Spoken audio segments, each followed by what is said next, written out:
Well, this particular topic has really been weighing pretty heavy on my heart for the last week or so, particularly. So I want to go ahead and take this one on my list and make it a priority for this week's vlog. So this video is really going to describe a parent's perspective in dealing with a school district and seeing and supporting the needs of a child with disabilities. And this is our story and the experiences that we've had over the last couple of years with our school district. I'm not going to name out any names by any means, including the district name. Just try to give you an idea of where we've come from and the frustrations that we dealt with, how we went about trying to get some attention to our particular needs for our son's case, and the successes slowly that we're starting to see into this school year. And I have pages of notes here of the things that I want to make sure that I talk about, so bear with me if I look down and capture where I am in my notes, make sure that I've talked about everything that I feel the need to talk about in this particular video. So a little bit of context, we're in a school district that is not a small district by any means. Our high school, 10th through 12th grade, has last year had 3,850 students enrolled at the high school, 10th through 12th grade. So it is not a small district. The district budget for the 2018-2019 school year was $115 million. So again, not a small district and not one that is lacking any critical funding or resources. And yet we still had issues making sure that our son with disabilities got his needs met, and including his peers as well. So again, we're blessed to be in a school district that has the budget and the resources to provide a safe and effective learning environment for children with disabilities. Nonetheless, whether it was due to a lack of awareness or compassion or just simple responsibility to this segment of our school district, we've had to literally fight to make sure that Dylan's needs are met in the school system. So the overall message of this particular vlog is going to be that you can influence change in your school district, but you're going to have to fight for it. Even in a district of our size with significant budget and resources, we have had to fight for it, and I encourage you to do that. And so coming up, I want to share with you exactly how we went about doing that, and it wasn't by ourselves, so I want to share that as well. Make sure that you tune in, and then please be sure to tune in the end, because I have a personal message for you. If you don't take anything else away from this particular vlog, if you're a parent and you're dealing with similar situations, I have a personal message that you can take away from this as well.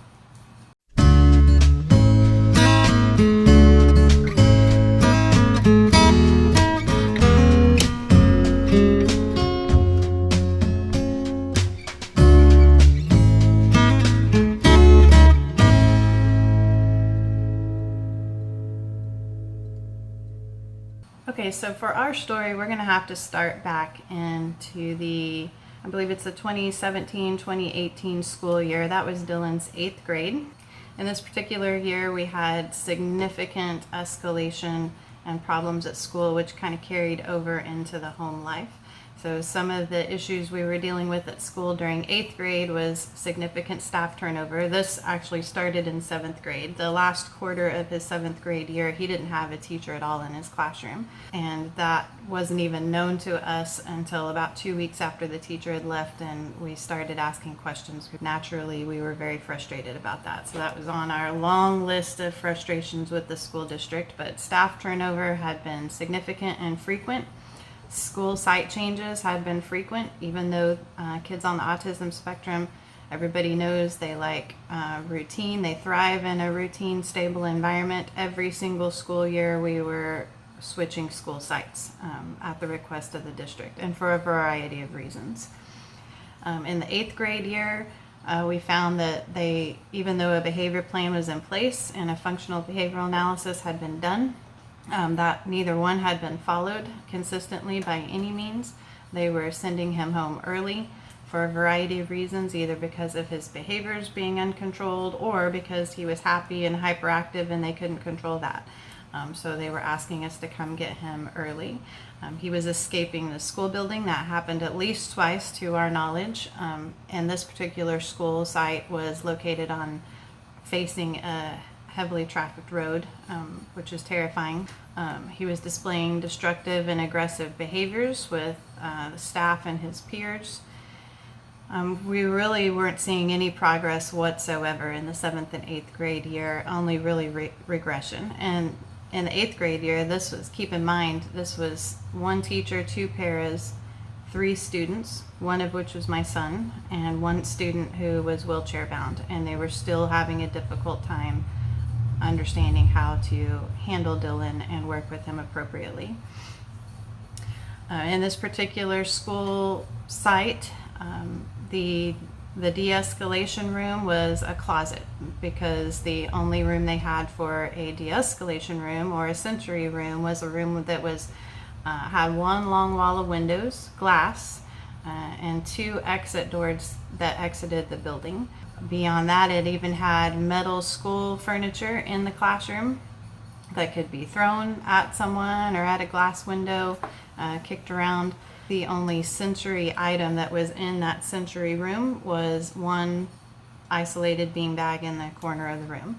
So naturally, we try to be active and engaged parents. We had several IEP meetings, which included a review of his IEP, which had always stated that Dylan needed to have not only a gross motor room for sensory needs, but a room to adequately de-escalate whenever his senses were heightened.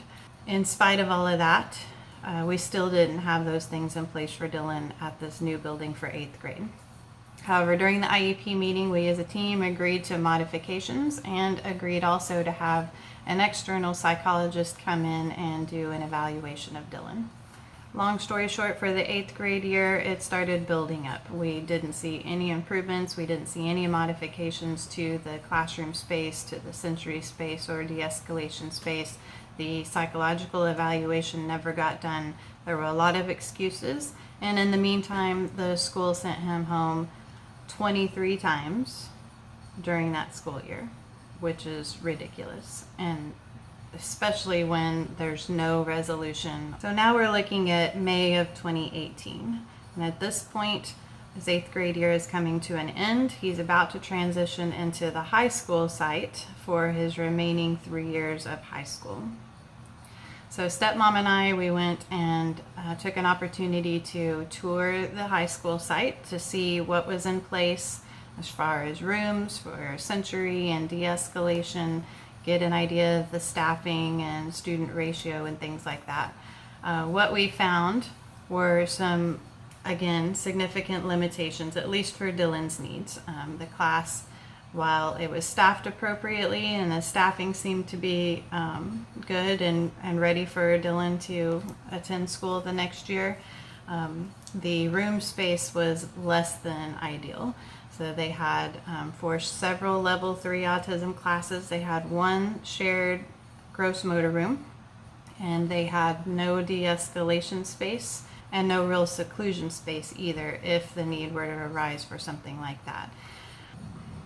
So right around the same time, we had several significant episodes or meltdowns occurring at home and in public with Dylan. And we firmly believe that these were carried over from the instability and frustrations he was experiencing at school into the home environment. We had, I've mentioned them in previous vlogs before, but we had a lot of self-injurious behavior with Dylan, a lot of aggressive behavior with Dylan towards family members, including siblings, a lot of destructive behavior, destroying property at home, and several of these episodes resulted in police and fire being called.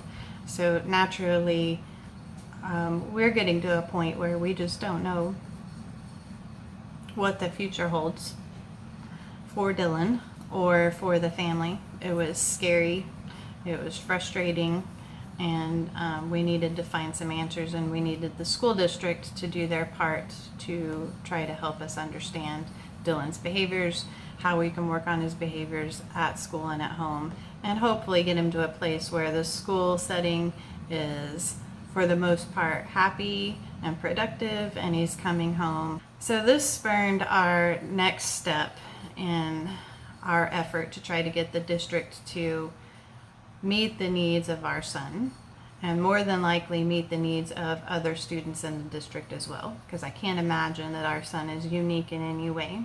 So seeing these obvious limitations, and that really we don't see any sign that next year is going to be better than the previous 2 or 3 years that we've just experienced, we sat down, stepmom and I, and spent a lot of time and put it down on paper. It ended up being a 6-page letter that was certified mailed to the director of special ed for secondary and the superintendent of the school district. And at this point, we knew that even with a letter sent to the superintendent, that we were probably going to need additional help. We've worked really hard for a long time, and our voices just weren't being heard, and action wasn't being taken to our satisfaction. So we also started looking for legal help as well. Not knowing where to start for legal help, especially for special ed law, we went to a place called Rights Law online, rightslaw.com. And if you've never visited this site before, I would encourage you to visit it and get familiar with it. There's an abundance of information on rightslaw.com. I don't know what we would do if we hadn't found this particular resource, but you can find anything from explanations of special ed law from the federal level, which in my opinion are extremely well written, so that you don't have to be a lawyer to be able to read them and understand them. A parent can take this information and apply it and advocate for your child. So there's a lot of legal information. There's a lot of tips for advocating for your child, what to bring to an IEP meeting, how to conduct yourself in an IEP meeting, etc., etc. But most importantly, we also found a really helpful link for legal resources in your particular state. So I'll say that in my particular state, that list was reasonably short as it was, but especially looking in the field of special ed law, we ultimately found 4 or 5 options in our area of our state. We reached out to all of them, 4 or 5, and didn't receive responses back from 4 of them, and finally landed on 1. Our letter did gain some attention with the school district, so we had a meeting scheduled with the director of secondary special education and the assistant superintendent, which I guess is close enough, where we literally laid everything on the table. It was a very lengthy meeting, included a lot of staff from the school district, and ultimately in the end we left just as frustrated and hopeless as we had walked into that meeting. There was, in our opinion, a lot of feigned sympathy and a lot of vague promises that don't worry, we're ready for next year, with no real answers to how exactly next year is going to be different than the previous 2 years we just experienced. So shortly after our first initial meeting with the school district, we actually heard from the 5th resource that we found on rightslaw.com, and that was the Oklahoma Disability Law Center. And I'll call them out by name, so now you know I'm in the state of Oklahoma, but I'll call them out by name to say that they have been amazing, and I don't know what we would have done without their support, their knowledge, and the legal backing of bringing them into meetings with us. So thank you, Oklahoma Disability Law Center. You've been a godsend for us. Our first meeting with our representatives at the Oklahoma Disability Law Center probably was pretty surprising to them, because again, we came in full force, dad, stepmom, and myself. And not only that, did we bring our emotions, our frustrations, but we also brought 2 heavily filled 3-inch 3-ring binders of documentation from all of our previous experiences with the school district, from kindergarten all the way through 8th grade. So we were armed with that information. I think that really helped them to understand exactly what our case was and what our needs were and what the next steps needed to be. So I'd encourage you, if you don't already have that documentation together, to pull your paperwork together. It took us some time to do it, but that's really important from an advocacy standpoint. So in July of 2018, we signed a legal representation agreement with the Disability Law Center. And then they took basically our 6-page letter and attached a cover letter to that and resent it to the school district asking for an official meeting prior to the start of the new school year. This would be Dylan's 9th grade year. And keep in mind that at this point, we as a team, including with our legal reps in the room, we believed that after this meeting, if we were pretty convinced that our needs were not going to be met for Dylan and the district was not going to act accordingly, then we were ready to file a complaint with the Board of Education. We were ready for that. We had all the documentation that we needed. So this first meeting with the school district was really critical in understanding what those next steps were going to be. But from here on out, I can tell you, we've had numerous meetings since then. Our legal representation through the Disability Law Center and the district's legal representation, their lawyer, has been in every single meeting. But now they have our attention. And unfortunately, that's what it took in our particular case. So this takes us into last year, the 2018-2019 school year. This was Dylan's 9th grade year, first year at the high school. So I can tell you that even with our legal representation in place, we still had many meetings over the school year with the school district. It was slow going, getting the things that needed to be put in place for Dylan. But I can tell you that had we not gone through this process, these things, we would not be where we are today. Through the course of the last school year, I have on record that we had 13 team meetings, and these team meetings were large and included probably 15 staff members from the school district, their lawyer, our legal advocates, and myself and stepmom in every single meeting. So it was slow going for a lot of reasons, and one is we finally got the district to contract with, actually in this case, 2 external psychologists to come in and do observations and collect data around Dylan's behavior so that we could readdress the behavior plan. So we really started over with a functional behavioral analysis and rewrote the BIP. Naturally, this takes a lot of time. There's a lot of data collection that is involved in that, observations by the psychologist as well. About halfway through the school year, got a really good, very sound behavior plan suggested and agreed to by all parties, put in place. Now, I'll say it was rather complex, but Dylan's behaviors and the situation we're in almost kind of required it to be complex. But ultimately, the psychological evaluation really kind of reinforced some of the things we've been trying to tell the school district for a long time. And one of those things was that Dylan needed some spaces. Not unlike many of his peers, he needed a space to de-escalate that was separate and different from a space where seclusions would occur so that he didn't get frustrated and confused.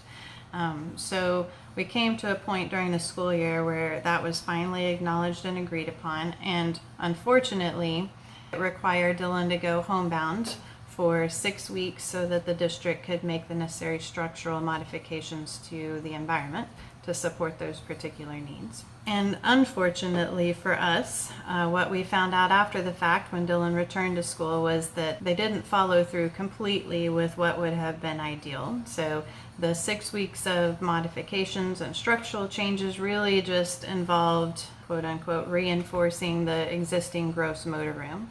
So their plan at the time was to utilize the gross motor room for multiple purposes. It could be a sensory room when the students needed sensory time, but if Dylan needed to de-escalate or to be secluded, everything would be cleared out of the gross motor room, and they would use instead that space for Dylan for de-escalation or seclusion.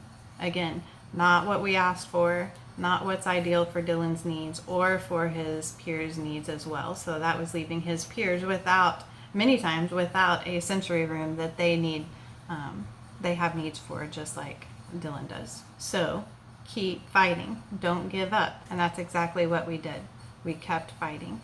13 team meetings over the course of last school year. So we proceeded through what was left of the school year, kept making our demands known, kept working through the behavior plan, kept constant communication and involvement with the school staff and with the external psychologists. And we were starting to see some successes with Dylan's behavior in spite of some of the limitations that still existed. Keep in mind, and again, this is coming from a parent's perspective, I can tell you from our personal experience, many times teachers don't appreciate the external psychologists coming into the classroom, making observations and giving recommendations. But again, also from a parent's perspective, I can tell you that in my opinion, if every other effort that the district has made in the past to try to address the behaviors and meet the needs of my disabled son have failed, then I don't really care what your personal opinion or emotions are around having a second set of eyes come in and give some recommendations. That's exactly what needs to be done.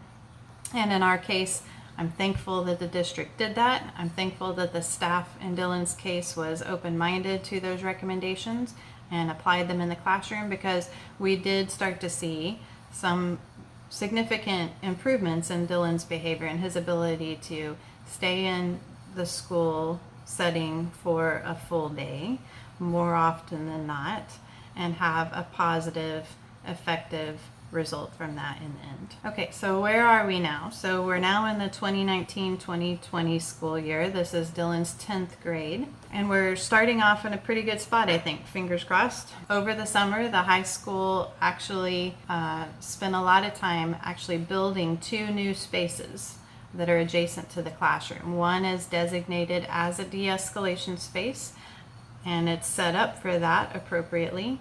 One is designated as a seclusion space if needed, and it's set up for that appropriately as well. And now with those 2 new spaces, they are able to fully utilize the gross motor room for sensory needs for Dylan and for his peers. And I can't imagine that the de-escalation room and the seclusion room won't be a benefit and of value for Dylan's peers now and in the future as well. So I'd like to think that those improvements, even though you might blame them on my child and his particular disability, I'd like to think that those improvements will be improvements that can be of value to others in the future.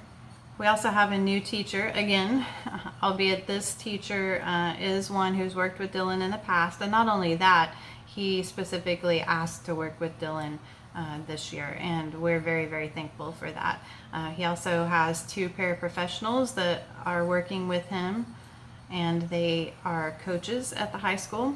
So not only are they physically capable of working with Dylan, but none of the 3 of them are intimidated by Dylan's disabilities, and they're ready and eager to work with Dylan and excited about the school year, and they're just hoping and planning for this to be the best school year yet for Dylan, which I would love that. I know we all would. So we're all hopeful now, and in a place where we see some light at the end of the tunnel and some benefits for Dylan and improvements over time.